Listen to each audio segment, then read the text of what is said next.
hi and welcome. Today we're at the Fauquier Education Farm. We're here with Mr. Jim Hankins, the Executive Director of the farm, and we're going to be talking about cabbage.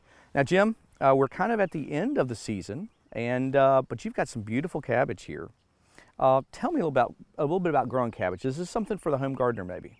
Well, we're right at the harvest time for the spring season. Okay. One of the things I love about cabbage is that we plant it twice a year. We plant it in March, and then we'll plant it again in the end of July that will go into the fall. I've been harvesting cabbage for the last several years well into December. Cabbage is just wonderful. Okay. It is really nutritious. It won't go bad in your refrigerator. It's really pretty simple to grow. Okay. You know, you just need to know a few things, make sure your soil has the proper nutrients. Make sure it's got a little bit of water. Cabbage grows really slowly from the seed.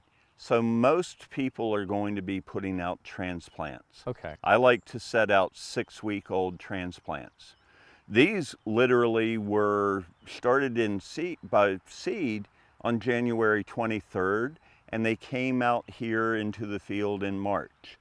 So we're right at the beginning of the harvest. I see. So you start your own, because you've got a larger farm here. You start a lot of plants on your own. Yeah. But, well, some gardeners can do that too. Yep. But they also can probably find some transplants at their garden center. Garden center, farmers markets. A lot of farmers,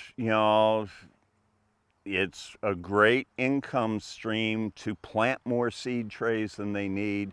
And when you do that, when you're buying from a farmer's market, you're not only supporting your local farmer, but you're getting something that will do well in your area because that local farmer, it's what he's growing. That's so very important. I got you there. Well, it sounds like a really good crop. One of the things I've always been a little confused about is the maturity, how long it takes, and then how to harvest. Yep. Oh, cabbage are super easy, but it's a flower bud, and it literally ripens from the inside. If you cut it too early, between the leaves, there are big air spaces. And the cabbage will tell you, I like to say to my volunteers, you want that cabbage to be just like me, hard-headed and bald. So when it is mature, you'll see that the leaves tighten up at the top of the plant.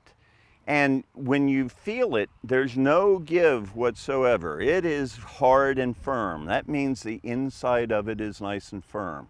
If it gives a little bit, then what you're feeling is air between the leaves. Okay. And if you leave it alone, it will keep on growing. Okay, I know we've got some back here that are not quite ready yet. Yes. And I noticed this one right here. That's a beauty. That's ready to go. Now, how do you cut this? You just... Oh, it's super easy. You just push back the leaves, lean it over, and cut it off. Oh wow, that is easy. I haven't sprayed anything. Right. So we've got a few caterpillars. Okay. The nice thing is I'll take off the outer leaves and they're all gone. Perfect. And there's a beautiful head of cabbage waiting for me. That looks great. This is, I say often that we donate everything that we grow to area food banks, and that's the perfect food bank food. You can cut off a big chunk, have coleslaw tonight, have corned beef cabbage another night. It will last for months, and everything you do with it will be nutritious. I love it. Nice heavy cabbage head. That's a pretty one. I think this could be a great crop for home gardeners. Absolutely. And twice a year. You want to be planting your seedlings. Don't wait till fall to plant your fall crops. You actually want to plant them at the end of July and into early August, and then you'll have cabbage in September and October, up into November and December even. Wonderful. Thank you, Jim, for letting us come out and talk about cabbage today. Always a pleasure. Well, for more information about growing cabbage, contact your local county extension office and talk to a master gardener. From the Ground Up, I'm Chris Mullins. We'll see you next time. From the Ground Up is presented with the generous advice and assistance of Virginia Cooperative Extension. Visit their website at ext.vt.edu.